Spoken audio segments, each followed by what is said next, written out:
Esses dias eu estava andando pelo Instagram e me deparei com a seguinte publicação, né? Tinha lá um carrossel escrito em letras garrafais, que era para chamar bastante atenção, a seguinte frase: não importa qual é a sua doença autoimune, né? E essa profissional aí trazia um conteúdo explicando que não fazia nenhuma diferença se você tinha artrite reumatoide, lúpus, síndrome de Sjögren, doença celíaca, esclerose múltipla, porque o tratamento para todas essas doenças autoimunes era um só. E depois você ia lendo essa profissional e explicando, né, como controlar 100% das doenças autoimunes através de um método exclusivo que ela tinha e que ela fazia isso só com alimentação.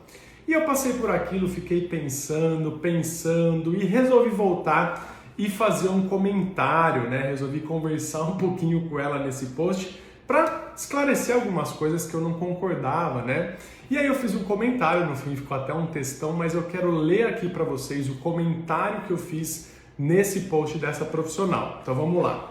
Prezado, tudo bem? Conheci seu perfil e estava olhando seus conteúdos. De fato, a alimentação é algo fundamental no controle das doenças autoimunes, assim como os exercícios físicos, o sono, a saúde mental e o controle do estresse. Veja que aqui eu já trouxe aquele conceito, né, que eu bato tanto na tecla dos 5 pilares, né? No entanto, eu vejo alguns erros de conceito nesse seu post, a começar por esse que, a meu ver, pode ser bastante perigoso. Saber exatamente qual é a doença autoimune importa e importa muito. Você, como especialista, deve saber que o sistema imunológico é algo extremamente complexo, com centenas, milhares de células diferentes, milhões de substâncias inflamatórias e interações entre tudo isso. E que, obviamente, encarar todas essas doenças como uma única coisa é, no mínimo, um raciocínio simplista demais. E aí eu vou dando uns exemplos para ela no meu comentário de como essas doenças autoimunes não são a mesma coisa e como elas funcionam de forma diferente, né? Por exemplo, o lúpus é mediado por linfócitos, que é um tipo de célula inflamatória, produção de anticorpos e interferon gama, que é uma outra substância.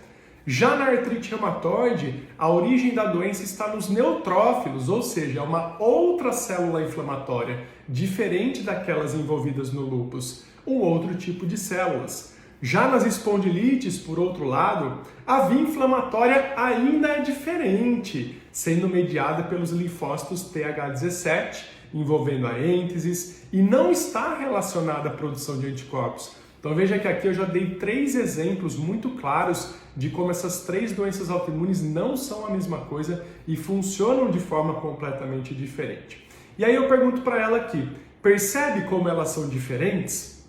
Indo mais para a parte prática e relacionada ao ambiente, pessoas com lúpus não devem se expor ao sol, já que a radiação ultravioleta causa dano e reativação dessa doença. Mas isso não é verdade para outras doenças. Então eu expliquei que, né, uma medida que as pessoas com lúpus têm não serve para outras pessoas. Então não adianta a gente querer tratar tudo da mesma forma. E eu continuo.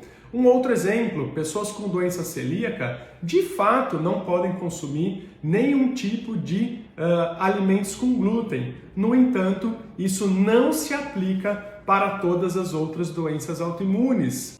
Ou seja, no caso de pessoas com artrite reumatoide, lúpus, síndrome de Sjögren e vasculites, o glúten não é um problema, claro, desde que consumido de forma correta e balanceada. E aqui eu poderia dar mais dezenas de exemplos. Meu ponto é, e agora olha só, é importante essa conclusão aqui do meu comentário. Eu acho muito válido o seu trabalho em conscientizar e ensinar as pessoas sobre a importância da alimentação. Mas é preciso ter cuidado ao generalizar alguns conceitos que não estão corretos e, principalmente, é preciso ter muita responsabilidade na hora de vender essas ideias, com especial cuidado para que não se torne algo sensacionalista, visto a fragilidade e necessidade de ajuda que as pessoas que lutam contra doenças autoimunes têm em certos momentos. Então veja só como eu encerro meu comentário.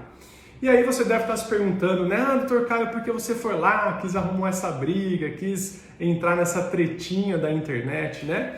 E você me conhece muito bem, ou se você está chegando aqui agora, sabe que eu não sou de arrumar briga, eu não acredito em ficar arrumando briga pela internet. Mas por que eu quis deixar esse comentário?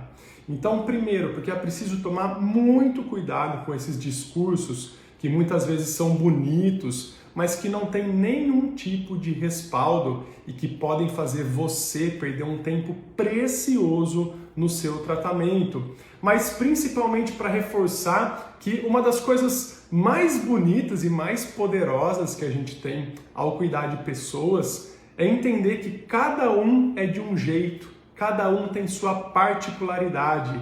Cada autoimune é único e que você tratar todos os autoimunes como farinha do mesmo saco, além de errado, só demonstra que você, autoimune, não está recebendo toda a atenção e dedicação que você deveria.